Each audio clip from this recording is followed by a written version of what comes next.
ನಮಸ್ಕಾರ, ರಾಯ್ನೆಟ್ನಲ್ಲಿ ಸ್ವಾಗತ. ಇವತ್ತು ಈ ವಿಡಿಯೋದಲ್ಲಿ ನೋಡೋಣ AEPS 2 factor agent face authentication ಯಾವ ರೀತಿಯಿಂದಾಗಿ ಮಾಡೋದು ಅಂತ. ಮೊದಲಿಗೆ CSP ಎಕ್ಸ್ಪ್ರೆಸ್ಸೋ ಪೋರ್ಟಲ್ನ ಲಾಗಿನ್ ಮಾಡ್ತಾರೆ. ಮೊಬೈಲಲ್ಲಿ ಲಾಗಿನ್ ಮಾಡಿದ ಮೇಲೆ ಮೇನ್ ಸರ್ವಿಸಲ್ಲಿ AEPS ಮೇಲೆ ಕ್ಲಿಕ್ ಮಾಡ್ತಾರೆ. AEPS ಮೇಲೆ ಕ್ಲಿಕ್ ಮಾಡಿದ ಮೇಲೆ ಇಲ್ಲಿ ಫಸ್ಟ್ ಆಪ್ಷನ್ ಎಸ್ ಬ್ಯಾಂಕ್ನ ಸೆಲೆಕ್ಟ್ ಮಾಡ್ತಾರೆ. ಅದಾದಮೇಲೆ ಫೇಸ್ ಅಥೆಂಟಿಕೇಶನ್ ಮೇಲೆ ಕ್ಲಿಕ್ ಮಾಡ್ತಾರೆ. ಈ ಸರ್ವಿಸ್ ಓನ್ಲಿ ನಿಮ್ಮದು ಮೊಬೈಲ್ ಆ್ಯಪಲ್ಲಿ ಮಾತ್ರ ಇರೋದು, ವೆಬ್ಬಲ್ಲಿ ಈ ಸರ್ವಿಸ್ನ ಇಲ್ಲ.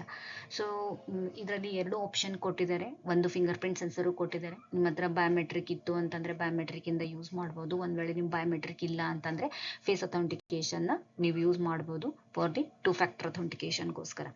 ಅದಾದಮೇಲೆ ನಿಮ್ಮದು ಮೊಬೈಲಲ್ಲಿ ಫ್ರಂಟ್ ಕ್ಯಾಮ್ರಾನ ಓಪನ್ ಆಗುತ್ತೆ. ನಿಮ್ಮದು ಫೋಟೋನ ಕ್ಯಾಪ್ಚರ್ ಆಗುತ್ತೆ. ಕ್ಯಾಪ್ಚರ್ ಆದಮೇಲೆ ನಿಮಗೆ ಈ ರೀತಿಯಿಂದಾಗಿ ಫೇಸ್ ಅಥೆಂಟಿಕೇಶನ್ ಮೇಲೆ ಟಿಕ್ ಮಾರ್ಕ್ ಬರುತ್ತೆ. ಅದಾದಮೇಲೆ ನಿಮಗೆ ಒಂದು ಮೆಸೇಜ್ ಬರುತ್ತೆ, popup 2 factor authentication completed successfully ಅಂತ.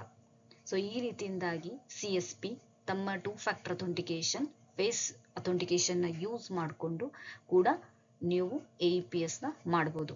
ಈ ಸರ್ವಿಸ್ ಎಸ್ ಬ್ಯಾಂಕ್, ICSE ಮತ್ತು ಏರ್ಟೆಲ್ ಅಲ್ಲಿ ಕೊಡಲಾಗಿದೆ.